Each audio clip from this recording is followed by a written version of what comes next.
Hello everyone, स्वागत है आप सभी का हमारे यूट्यूब चैनल में। जैसा कि दोस्तों आज के इस क्लास में हम लोग पढ़ने वाले हैं बिहार फायरमैन के लिए प्रैक्टिस सेट को कवर करेंगे, जिसमें हमने जीके जीएस हिंदी में मैथ के प्रश्नों को सिलेक्ट किया है। तो पूरी वीडियो को कंप्लीट देखिए, सारा प्रश्न आपका सिलेक्टेड होगा जो कि एग्जाम पॉइंट ऑफ व्यू से काफी महत्वपूर्ण होंगे। आज के इस क्लास का पीडीएफ वीडियो के डिस्क्रिप्शन में मैंने टेलीग्राम का लिंक डाल दिया हूँ, तो वहां से अगर आप लोग टेलीग्राम से जुड़ जाइए। टेलीग्राम और पीडीएफ आपको प्रोवाइड कर दिया जाएगा, तो वहां से अगर आप लोग लेकर के रीड कर सकते हो। तो चलिए शुरू करता है आज के इस क्लास को।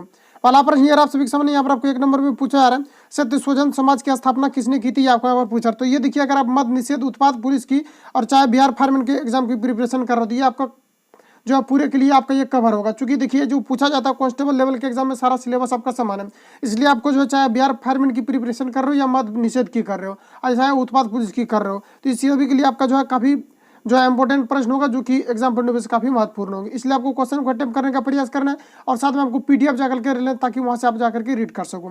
तो चलिए शुरू करते हैं। पहला प्रश्न यार आप सभी के सामने यहाँ पर आपको 1 नंबर में पूछा जा रहा है, सत्य शोधन समाज की स्थापना किसने की थी, ये आपको यहाँ पर पूछा जा रहा है। तो देखिए, सत्य शोधन समाज की जो स्थापना किया गया था, ये ज्योतिबा फुले के द्वारा किया गया था। Correct answer option number B यहाँ पर आपका राइट हो जाएगा। इसके अलावा यहाँ पर आपको याद रखना कि जो सत्यशोधन समाज की स्थापना किया गया था, ये ज्योतिबा फुले के द्वारा किया गया था। लेकिन कब किया गया था, अगर ये आपसे पूछा जाता है तो आपका 1873 में किया गया था। ये भी आपको यहाँ पर याद रखना है। Correct answer option number B यहाँ पर आपका राइट हो जाएगा। नेक्स्ट क्वेश्चन आगे बढ़ते हैं। नेक्स्ट देखिए पूछे जा रहा है 2 नंबर में, सलवाई की संधि किस वर्ष में हुआ, ये आपको यहाँ पर पूछा जा रहा है। तो देखिए फ्रेंड्स, बात करें कि सलवाई की जो संधि हुआ था ये कब हुआ था, ये आपका जो है 1782 में हुआ था। Correct answer option number C यहाँ पर आपका राइट हो जाएगा। एक ओरेट की बात करें तो ये आपका 17 मई को हुआ था। कब हुआ था, तो ये आपका 17 मई 1782 को हुआ था। ठीक है, तो ऑप्शन यहाँ पर आपका सी राइट हो जाएगा। नेक्स्ट क्वेश्चन आगे बढ़ते हैं। यहाँ पर ये आप सभी के सामने अगला प्रश्न यहाँ पर आपको पूछा जा रहा है कि रामचरितमानस के लेखक कौन थे, ये आपको यहाँ पर पूछा जा रहा है। तो देखिए, रामचरितमानस ये जो लिखा गया था, ये तुलसीदास जी के द्वारा लिखा गया था। करेक्ट ऑप्शन यहाँ पर ये राइट हो जाएगा। इसके अलावा यहाँ पर बात करें तो यहाँ पर कुछ महत्वपूर्ण पॉइंट है जो कि यहाँ पर आपको याद रखना है। तुलसीदास के द्वारा जो लिखा गया था, ये रामचरितमानस लिखा गया था। इसके अलावा बात करें तो विनय पत्रिका जो इन्हीं के द्वारा लिखा गया था, और दोहावली भी जो इन्हीं के द्वारा लिखा गया था, तुलसीदास जी के द्वारा। और इसके बाद कवितावली की बात करें या हनुमान चालीसा की बात करें, हनुमान चालीसा के बारे में आपको प्रीवियस ईयर में पूछा हुआ था। इसके अलावा बात करें कि बैराग संदीपनी, जानकी मंगल, पर्वती मंगल, ये सभी जो है ये किसके द्वारा लिखा गया, ये तुलसीदास के द्वारा लिखा गया है। तो इतने पॉइंट को यहाँ से आपको याद रखना जो कि तुलसीदास के बारे में आपसे पूछा जाता है। तो करेक्ट आंसर ऑप्शन नंबर यहाँ पर आपका करेक्ट हो जाएगा। और आपको लगातार पीडीएफ को रीड करते रहना है, रिवीजन करते रहना है, ताकि आपका कॉन्फिडेंस लेवल बढ़ा रहेगा और रिवीजन होते रहेगा, तभी आपका जो माइंड में ये क्वेश्चन सेट रहेगा। क्योंकि सारा प्रश्न आपका एग्जाम पॉइंट ऑफ व्यू से काफी महत्वपूर्ण होने वाला है। और एग्जाम डेट आपका स्थगित नहीं होगा कोविड-19 के कारण से भी। ठीक है, ये आपका 27 मार्च को आपका जो कंफर्म, हालांकि बिहार की इस समय आगे है स्थगित करने में और स्कूल कॉलेज बंद करने में, लेकिन फिर भी इस बार जो आपका स्थगित नहीं होगा। ठीक है, इसमें चूंकि आपको होम सेंटर मिलेगा, तो आपको अपने डिस्ट्रिक्ट में जाकर के एग्जाम को देना है। तो फाइनली आपका यहाँ पर करेक्ट आंसर ऑप्शन यहाँ पर आपका राइट हो जाएगा कि रामचरितमानस जो आपका तुलसीदास के द्वारा लिखा हुआ है। नेक्स्ट क्वेश्चन आगे बढ़ते हैं। नेक्स्ट देखिए पूछा जा रहा है 4 नंबर में, यहाँ पर आपको बताना कि चोरी चोरा घटना कब हुई थी, ये आपको यहाँ पर पूछा जा रहा है। तो देखिए फ्रेंड्स, बात करें कि चोरी चोरा जो घटना हुआ था ये कब हुआ था, तो ये आपको याद रखना चाहिए कि आपका 5 फरवरी 1922 को हुआ था। इंपॉर्टेंट क्वेश्चन है जो बार बार रिपीट करता है। तो करेक्ट आंसर ऑप्शन नंबर यहाँ पर आपका राइट हो जाएगा। और इन्हीं चोरी चोरा हत्याकांड के कारण से महात्मा गांधी के द्वारा पूछा जाता है कि असहयोग आंदोलन को कब वापस लिया गया था। डायरेक्ट पूछा जाता है कि असहयोग आंदोलन महात्मा गांधी के द्वारा कब वापस लिया गया था। तो याद रखिए कि आपका 22 फरवरी 1922 को असहयोग आंदोलन महात्मा गांधी के द्वारा वापस लिया गया था। चोरी चोरा कांड में क्या हुआ था कि इसमें 21 पुलिसकर्मियों की जो है हत्या कर दी गई थी, जो कि पब्लिक के द्वारा जो है, मतलब वहाँ पर जो वो जो समूह जो बनाया गया था उसको वहाँ पर क्या था कि इसमें बहुत सारा जो है फंडा था, जैसे कि काला कानून वगैरह, इन सभी को मद्देनजर रखते हुए जो है चोरी चोरा हत्याकांड हुई थी। ठीक है, तो यहाँ पर फाइनली आपका करेक्ट आंसर ऑप्शन नंबर यहाँ पर आपका राइट हो जाएगा। नेक्स्ट क्वेश्चन आगे बढ़ते हैं। नेक्स्ट नंबर पूछा जा रहा है 5 नंबर में, स्वतंत्रता सेनानी भगत सिंह राजगुरु देव को फांसी दी गई थी, तो बताइए किस तिथि को दिया गया था। ये भी प्रश्न आपका रिपीटेड है, जो बार बार रिपीट करता है। तो यहाँ पर बात करें कि स्वतंत्रता सेनानी भगत सिंह राजगुरु सुखदेव को फांसी कब दी गई थी, ये आपको यहाँ पर पूछा जा रहा है। तो ये दिया गया था 23 मार्च 1931 को दिया गया था। Correct answer option number B यहाँ पर आपका राइट हो जाएगा। ठीक है, नेक्स्ट क्वेश्चन आगे बढ़ते हैं। नेक्स्ट हम लोग को देखिए पूछा जा रहा है 6 नंबर में कि भारत को आज़ादी जब मिली तब ब्रिटेन के प्रधानमंत्री कौन थे, बताइए। तो इसके लिए करेक्ट आंसर की बात करें कि जब भारत को आज़ादी मिली थी तब ब्रिटेन के प्रधानमंत्री कौन हुआ करते थे, ये आपको यहाँ पर पूछा जा रहा है। तो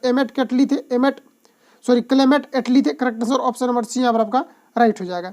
अगला क्वेश्चन यार आप सभी के सामने यहाँ पर आपको पूछा जा रहा है कि बौद्ध चरित्र के लेखक कौन है, बताइए। तो देखिए फ्रेंड्स, बात करें कि बौद्ध चरित्र के लेखक कौन है, तो ये आपका अश्वघोष हो जाएंगे। Correct answer option number B यहाँ पर आपका राइट हो जाएगा। देखिए ये संस्कृत का एक महाकाव्य है जिसमें कि गौतम बुद्ध का जीवनी जो है ये आपका वर्णित है। किसमें? तो ये बौद्ध चरित्र में, इसमें गौतम बुद्ध की जीवनी वर्णित है और ये क्या है, एक प्रकार का महाकाव्य है, संस्कृत का महाकाव्य है। तो फाइनली आपका correct answer option number B यहाँ पर आपका राइट हो जाएगा कि बौद्ध चरित्र के लेखक कौन है, तो आपका अश्वघोष हो जाएंगे। Correct answer option number B यहाँ पर आपका राइट हो जाएगा। अगला प्रश्न ये आप सभी के सामने यहाँ पर आपको 8 नंबर में पूछा जा रहा है। तो नेक्स्ट यहाँ पर आपको पूछा जा रहा है, किस लोकप्रिय भारतीय नेता देशबंधु के रूप में जाने जाते थे, ये आपको यहाँ पर पूछा जा रहा है। तो देखिए देशबंधु के रूप में जो जाने जाते थे ये चित्तरंजन दास को जाने जाते थे। Correct answer option number B यहाँ पर आपका राइट हो जाएगा। ठीक है, नेक्स्ट क्वेश्चन आगे बढ़ते हैं। नेक्स्ट नंबर देखिए पूछा जा रहा है 9 नंबर में, यहाँ पर आपको बताना कि सिखों के 9वें गुरु कौन थे, ये आपको यहाँ पर पूछा जा रहा है। तो सिखों के 9वें गुरु जो जाने जाते हैं ये गुरु तेज बहादुर को जाने जाते हैं। Correct answer option number C यहाँ पर आपका राइट हो जाएगा। नेक्स्ट क्वेश्चन आगे बढ़ते हैं। नेक्स्ट नंबर देखिए पूछा जा रहा है 1557 में राणा सांगा किस लड़ाई में बाबर से हारे गए थे, ये आपको यहाँ पर पूछा जा रहा है। तो याद रखिए कि 1557 में हुआ था, ये खानवा का युद्ध हुआ था। कौन सा वो युद्ध हुआ था, तो ये आपका खानवा का युद्ध हुआ था, जिसमें की बात करें तो राणा सांगा की पूछा जा रहा है कि उन्हें तो 1527 में राणा सांगा किस लड़ाई में बाबर से हारे गए थे, तो ये खानवा के युद्ध में हारे गए थे। करेक्ट आंसर ऑप्शन नंबर यहाँ पर आपका डी राइट हो जाएगा। नेक्स्ट क्वेश्चन आगे बढ़ते हैं। नेक्स्ट पूछा जा रहा है कि पूना पैक्ट 1932, सबसे पहली बात तो यहाँ पर आपको ये याद रखना चाहिए कि पूना जो पैक्ट हुआ था इसके बारे में डेट आपको डायरेक्टली पूछा जाता है। तो यहाँ पर याद रखिए कि पूना पैक्ट जो हुआ था ये कब हुआ था, तो ये आपको 1932 में हुआ था। ये किसके बीच हुआ था, तो ये गांधी और अम्बेडकर के बीच हुआ था। यहाँ पर पूछा जा रहा है कि गांधी और किसके बीच हुआ था, तो गांधी और अम्बेडकर के बीच हुआ था। तो करेक्ट आंसर ऑप्शन नंबर यहाँ पर आपको डी में दिया हुआ है अम्बेडकर। तो यहाँ पर आपका करेक्ट आंसर ऑप्शन नंबर यहाँ पर आपका डी राइट हो जाएगा। अगर हम लोग यहाँ पर ये बात कर लें एक्यूरेट की पूना पैक्ट कब हुआ था, इसमें एक्यूरेट पूछा जाता है आपको दिसंबर, जैसे कि दिसंबर में हुआ था, 26 दिसंबर 1932 को हुआ था। तो ये भी आपको पूछा जाता है, मंथ के बारे में भी पूछा जाता है। तो फाइनली आपका correct answer option number D यहाँ पर आपका राइट हो जाएगा। और पूना पैक्ट जो हुआ था ये गांधी और अम्बेडकर के बीच 26 दिसंबर 1932 को हुआ था। नेक्स्ट क्वेश्चन आगे बढ़ते हैं। अगला प्रश्न ये आप सभी के सामने यहाँ पर पूछा जा रहा है कि हुनों को परास्त करने वाला अंतिम शक्तिशाली और महत्वपूर्ण गुप्त राजा कौन था, बताइए। तो यहाँ पर बात करें कि हुनों को समाप्त करने वाला अंतिम शक्तिशाली और महत्वपूर्ण गुप्त राजा कौन थे, तो ये आपका हो जाएगा स्कंद गुप्त थे। Correct answer option number D यहाँ पर आपका राइट हो जाएगा। नेक्स्ट क्वेश्चन आगे बढ़ते हैं। नेक्स्ट नंबर पूछा जा रहा है 13 नंबर में कि विजयनगर साम्राज्य में वेनिस यात्री कौन था। तो देखिए फ्रेंड्स, बात करें कि विजयनगर साम्राज्य में वेनिस यात्री कौन था, यह आपका निकोलो दी क्वांटी था। ठीक है, तो यहाँ पर आपको दी नहीं लिखा हुआ, निकोलो दी क्वांटी होता है। करेक्ट आंसर ऑप्शन नंबर यहाँ पर आपका राइट हो जाएगा निकोलो क्वांटी। तो फाइनली आपका ऑप्शन यहाँ पर आपको ए राइट हो जाएगा, जो कि विजयनगर साम्राज्य में वेनिस यात्री हुआ करते थे। नेक्स्ट क्वेश्चन आगे बढ़ते हैं। नेक्स्ट नंबर को देखिए पूछा जा रहा है 14 नंबर में कि राष्ट्र के लिए किसका आह्वान था, आह्वान उठो जागो और लक्ष्य की प्राप्ति तक मत रुको, बताइए। इंपॉर्टेंट क्वेश्चन है, प्रीवियस ईयर भी इसको कवर किया है। तो बताइए इसमें करेक्ट आंसर आपका क्या हो जाएगा, तो ये आपका स्वामी विवेकानंद हो जाएगा। इनका कथन था कि उठो जागो और लक्ष्य की प्राप्ति तक मत रुको। तो correct answer option number D यहाँ पर आपका राइट है, सी यहाँ पर आपका राइट हो जाएगा। नेक्स्ट की बात करें तो नेक्स्ट नंबर को पूछा जा रहा है कि खुदाई खिदमतगार की स्थापना किसने की, बताइए। तो खुदाई खिदमतगार की बात करें तो इसकी जो स्थापना किया गया था ये आपका खान अब्दुल गफ्फार खां के द्वारा किया गया था। Correct answer option number D यहाँ पर आपका राइट हो जाएगा। और देखिए ये जो किया गया था ये कब किया गया था, तो 1920 में किया गया था। खुदाई खिदमतगार की जो स्थापना किया गया था ये 1920 में किया गया था। ऑप्शन यहाँ पर आपका डी करेक्ट हो जाएगा। और ये एक ऐतिहासिक आंदोलन था। ठीक है, याद रखिएगा कि खुदाई खिदमतगार जो है ये खान अब्दुल गफ्फार खान के द्वारा चलाया गया था, या स्थापना बोल सकते हो। तो यह कब हुआ था, 1920 में हुआ था, लेकिन ये एक ऐतिहासिक आंदोलन था। और इसका मतलब होता है खुदाई खिदमतगार जो ये एक प्रकार का क्या है, ये आपका एक प्रकार का जो है फारसी वर्ड है, क्या एक प्रकार का ये आपका फारसी जो है ये मतलब वर्ड है। और इसका बात करें कि हिंदी में इसका मतलब क्या होता है, ईश्वर की बनाई हुई दुनिया के सेवक इसका मतलब होता है। इसका हिंदी में बात करें तो ऐसे इसको खुदाई खिदमतगार के नाम से ही आपसे पूछा जाता है। तो correct answer option number D यहाँ पर आपका राइट हो जाएगा। नेक्स्ट क्वेश्चन आगे बढ़ते हैं। नेक्स्ट नंबर पूछा जा रहा है कि शिवाजी किस वर्ष में शीर्षक छत्रपति ग्रहण किया, ये आपको यहाँ पर पूछा जा रहा है। तो देखिए शिवाजी की बात करें कि किस वर्ष शीर्षक छत्रपति ग्रहण किया था, तो ये आपका जो है 1674 में किया गया था। ऑप्शन यहाँ पर आपका डी राइट हो जाएगा। नेक्स्ट क्वेश्चन आगे बढ़ते हैं। अगला प्रश्न यार आप सभी के सामने यहाँ पर आपको पूछा जा रहा है कि नागरिक अवज्ञा आंदोलन किस साल में गांधी जी द्वारा शुरू किया गया था। तो बताइए कि नागरिक अवज्ञा आंदोलन गांधी जी के द्वारा कब शुरू किया गया था। तो इसमें अगर करेक्ट आंसर की बात करें तो जो किया गया था ये आपका 1930 में किया गया था। याद रखिए कि 1930 में महात्मा गांधी के द्वारा नागरिक अवज्ञा आंदोलन शुरू किया गया था। तो ऑप्शन यहाँ पर आपका बी करेक्ट हो जाएगा। नेक्स्ट क्वेश्चन आगे बढ़ते हैं।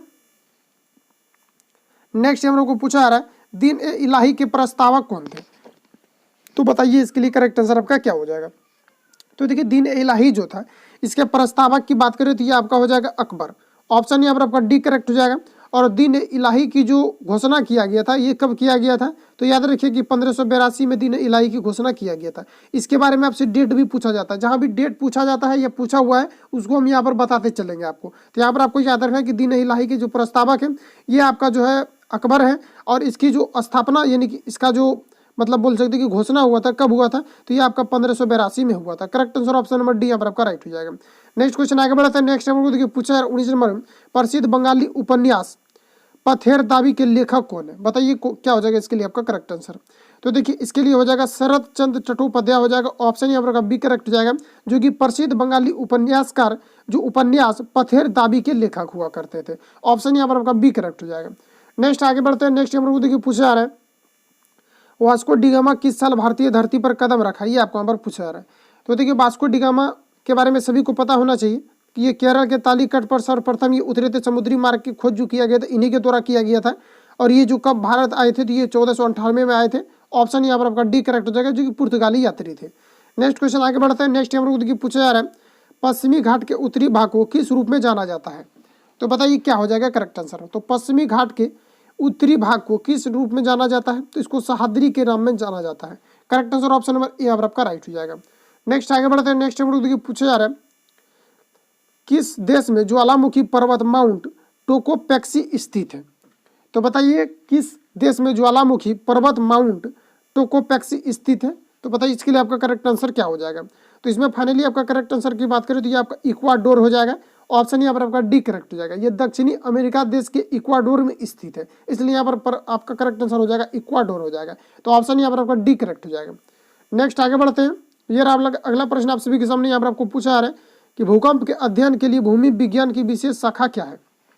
तो देखिए भूकंप का जो अध्ययन किया जाता है इसको हम लोग बोलते हैं सिस्मोलॉजी। इसको सिस्मोग्राफ पर रीड किया जाता है, इसलिए इसको सिस्मोलॉजी के अंतर्गत इसका अध्ययन किया जाता है। अगर सिस्मोलॉजी यहाँ पर आपको तो दिया हुआ नहीं है तो इसलिए आपका यहाँ पर करेक्ट आंसर ऑप्शन हो जाएगा सी करेक्ट हो जाएगा कि भूकंप विज्ञान। अगर भूकंप विज्ञान रहेगा तो सिस्मोलॉजी नहीं रहेगा, सिस्मोलॉजी रहेगा तो भूकंप विज्ञान आपको नहीं मिलेगा।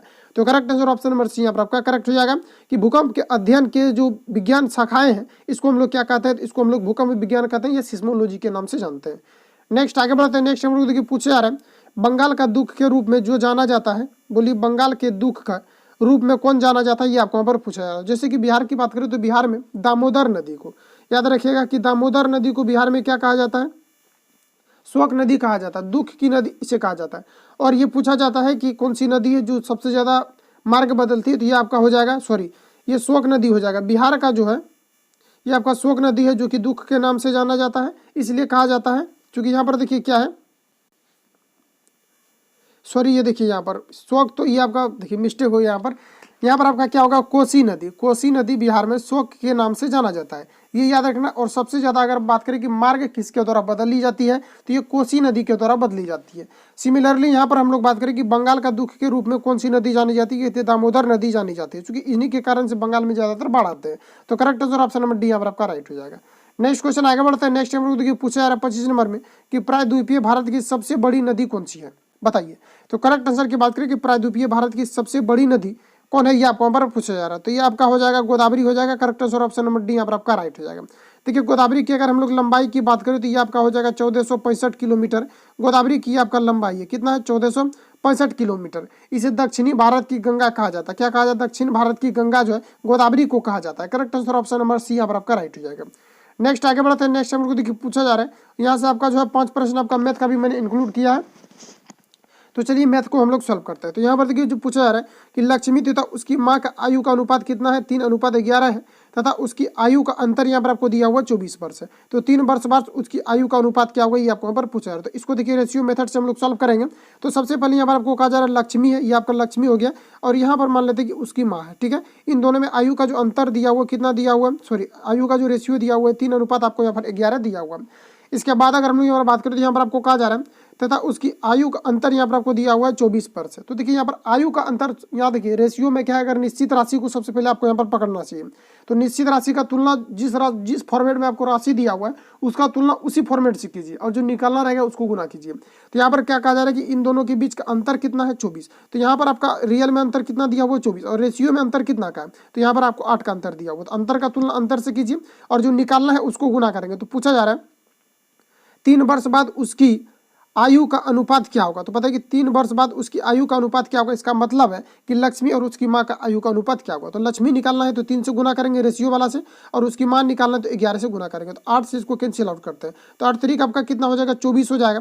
8 तरीक कितना हो जाएगा, 24। अब देखिए सबसे पहले हम लोग यहाँ पर क्या करेंगे, लक्ष्मी और उसकी माँ का आयु निकालते हैं, उसके बाद 3 वर्ष बाद का निकालेंगे। क्योंकि रेशियो जो यहाँ पर दिया हुआ आपका ये कब का दिया हुआ है, तो ये 24 वर्ष यहाँ पर क्या कहा जा रहा है कि उसकी आयु का अंतर इतना, लेकिन 3 वर्ष ये वर्तमान का दिया हुआ हम लोग को निकालना है 3 वर्ष बाद। 3 वर्ष बाद जाएंगे तो उसमें 3 को ऐड करके जाएंगे। तो यहाँ पर देखिए आपका 3 तरीक कितना हो जाएगा, 9। तो लक्ष्मी जो निकल करके आएगा ये आपका 9 आ जाएगा।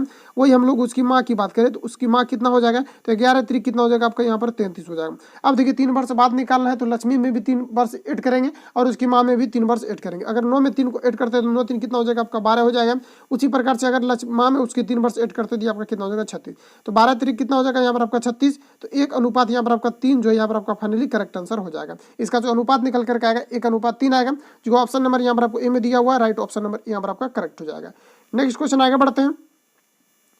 नेक्स्ट नंबर को देखिए पूछा जा रहा है 27 नंबर में, एक संख्या का 16% 216 है। तो देखिए यहाँ पर निश्चित राशि आपका 216 दे दिया गया है, तो उस संख्या का 72% क्या होगा ये आपको यहाँ पर पूछा जा रहा है। तो सबसे पहली बात कि यहाँ पर आपको जो दिया हुआ है किसी संख्या का 16%, तो संख्या हमको पता नहीं है क्या है, तो 100 आप मान करके चल सकते हो, या तो परसेंटेज को अगर 16 से खत्म करेंगे तो नीचे आपका यहाँ पर 100 हो जाएगा। उसके बाद कहा जा रहा है कि यहाँ पर एक संख्या जो आपका निकल करके आया ये आपका 100 आ चुका है। अब तो यहाँ पर कहा जा रहा है कि 100 कोई संख्या है जिसका कि 16% 216 है। कितना है, 216। तो 216 आपका निश्चित राशि दिया हो, लेकिन 100 का कोई संख्या 16 ऐसा है जो कि कितना है, 216 है। तो 16 से इसको तुलना कर दीजिए और निकालना क्या है, तो उस संख्या का 72% क्या होगा। तो सबसे पहले हम लोग को वो जो संख्या है वो संख्या सबसे पहले पता करना पड़ेगा कि वो संख्या आखिर क्या है। तो संख्या आपका क्या हो जाएगा, तो 100 हो जाएगा। क्योंकि 100 यहाँ पर आपका आया हुआ है तो 100 आ जाएगा। तो ये आपका संख्या आ चुका है, लेकिन इस संख्या का आपको यहाँ पर निकालना है 27% क्या होगा। तो 27 से आप गुना कर दो, 27 से जैसे गुना करेंगे नीचे आपका यहाँ पर 100 हो जाएगा। क्योंकि परसेंटेज को खत्म करेंगे, 100 से आपका 100 कैंसिल आउट हो जाएगा। उसके बाद इसको आप लोग सॉल्व कीजिए। सॉल्व करने के बाद इसका जो आंसर आएगा, इसको काटना चाहते हैं इसको काट सकते हैं, 2 से काटिए, 4 से फिर इसको कैंसिल आउट कर सकते हो। तो चलिए हम लोग यहाँ पर इसको 4 से कैंसिल आउट करते हैं। तो 4 से इसको 4 बार में काटिए और 4 से इसको काटिए। तो 4 5 20 आपका हो जाएगा, 1 बचेगा, 4 से इसको काटिए, फिर 16 हो जाएगा। 2 से इसको कैंसिल आउट कीजिए, 2 बार में कटेगा, 2 से इसको काटिए, 2 2 4 2 से 3 14, यानी कि 27 गुना आपको क्या करना है, 27 करना है। तो बताइए कि 27 गुना 27 करेंगे तो कितना हो जाएगा आपका, तो ये आपका कितना हो जाएगा। तो 27 गुना 27 करेंगे तो ये आपका 229 आपका यहाँ पर हो जाएगा। अब बट्टे यहाँ पर अब 2 से आपको डिवाइड कर देना। अब इसको हम लोग कैंसिल आउट करते हैं। तो देखिए 2 से इसमें अगर डिवाइड करते हैं तो देखिए 2 3 कितना हो जाएगा, 6 हो जाएगा। उसके बाद 1 बचेगा, 2 6 12 हो जाएगा। फिर 2 से खिलाइए, यहाँ पर आपका कितना, 2 चौक कितना हो जाएगा, 8 हो जाएगा। 1 बचेगा, 2 5 10 और फिर 0 लगाएंगे, 2 5 10, यानी कि फाइनली आपका कितना हो जाएगा, 364.50 हो जाएगा। तो फाइनली आपका correct answer option number D यहाँ पर आपका राइट हो जाएगा। नेक्स्ट क्वेश्चन आगे बढ़ते हैं। नेक्स्ट पूछा जा रहा है 28 नंबर में यहाँ पर आपको बताना है कि 2 संख्याओं का लघुत्तम समावर्तक यहाँ पर आपको दिया हुआ है 280 है, तथा उसका महत्तम समावर्तक यहाँ पर आपको 7 दिया हुआ है। तो यहाँ पर आपको बताना है कि ये एक संख्या 35 है तो दूसरी संख्या क्या होगा। तो देखिए ऐसे प्रश्नों में मैंने आपको बताया था कि जब भी कभी इस प्रकार से प्रश्न अगर पूछा जाता है तो आपको वहाँ पर क्या करना चाहिए कि यहाँ पर देखिए क्या इसके लिए एक फॉर्मूला होता है कि पहली संख्या गुना दूसरी संख्या बराबर आपका होता है LCM गुना आपका यहाँ पर हो जाएगा HCF। बस यही फॉर्मूला का यहाँ पर हम लोग यूज करेंगे। तो यहाँ पर आपको कहा जा रहा है कि 2 संख्याओं का लघुत्तम समावर्तक यहाँ पर आपको दिया हुआ है 280 है और इसका महत्तम समावर्तक यहाँ पर आपको 7 दिया हुआ है। तो लघुत्तम समावर्तक के जगह पर चलिए लघुत्तम समावर्तक को रख देते हैं, 280 यहाँ पर आपका हो जाएगा। इसके बाद बात करें तो यहाँ पर आपको 7 दिया हुआ, इसका HCF दिया हुआ है। यहाँ पर कहा जा रहा है कि एक जो संख्या है यहाँ पर आपका कितना दिया हुआ है, आपका 35 दिया हुआ है। तो मान लेते हैं कि दूसरी संख्या या पहली संख्या कुछ भी हो सकता है आपका 35, और ये 35 इधर आके आपका डिवाइड हो जाएगा। तो यहाँ पर आपका कितना हो जाएगा, 35 हो जाएगा। 7 से इसको कैंसिल आउट करेंगे तो 7 5 35 हो जाएगा। अब 5 से इसको कैंसिल आउट करेंगे तो 5 25 5 36, यानी कि 56 आपका करेक्ट आंसर हो जाएगा। तो 56 देखिए किस ऑप्शन में दिया हुआ, ऑप्शन ए में यहाँ पर आपको दिया हुआ है, ऑप्शन ए यहाँ पर आपका राइट हो जाएगा। नेक्स्ट आगे बढ़ते हैं। नेक्स्ट यहाँ पर आपको देखिए पूछा है 29 नंबर में कि यदि 75 संख्याओं का माध्य 35 है, यदि प्रत्येक संख्या को 5 से बढ़ाया जाए तो नई संख्या का माध्य क्या होगा। इंपॉर्टेंट प्रश्न है और इस प्रकार के प्रश्न में जो है जानते हुए भी लोग फंस जाते हैं। तो यहाँ पर देखिए आपको क्या करना चाहिए। तो सबसे पहली बात कि 75 संख्याओं का माध्य यहाँ पर आपको 35 दिया हुआ है, लेकिन अब कहा जा रहा है कि प्रत्येक संख्या में 5 का बढ़ोतरी किया जा रहा है, 5 बढ़ाया जा रहा है, तो उसके माध्य में जो है कितना का जो है वृद्धि होगा, ये आप वहाँ पर पूछा जा रहा है। तो माध्य या एवरेज में इस प्रकार के प्रश्न आपको पूछा जाता है। तो माध्य एक प्रकार का एवरेज ही बोल सकते हो, क्योंकि माध्य जिस प्रकार से निकालते हैं उसी प्रकार से एवरेज भी निकाला जाता है। तो यहाँ पर क्या कहा जा रहा है कि प्रत्येक संख्या में यहाँ पर जो है 5 का वृद्धि किया जा रहा है। तो आपको यहाँ पर डायरेक्ट क्या करना है कि जो इसका एवरेज रियल में यहाँ पर आपको दिया कितना है माध्य 35 दिया हुआ, इसी में आपको यहाँ पर क्या करना है कि 5 को ऐड कर देना है। तो यहाँ पर आपका 40 करेक्ट आंसर इसका हो जाएगा। ऑप्शन यहाँ पर आपका बी करेक्ट हो जाएगा। देखिए इसको कैसे हम लोग सॉल्व करते हैं।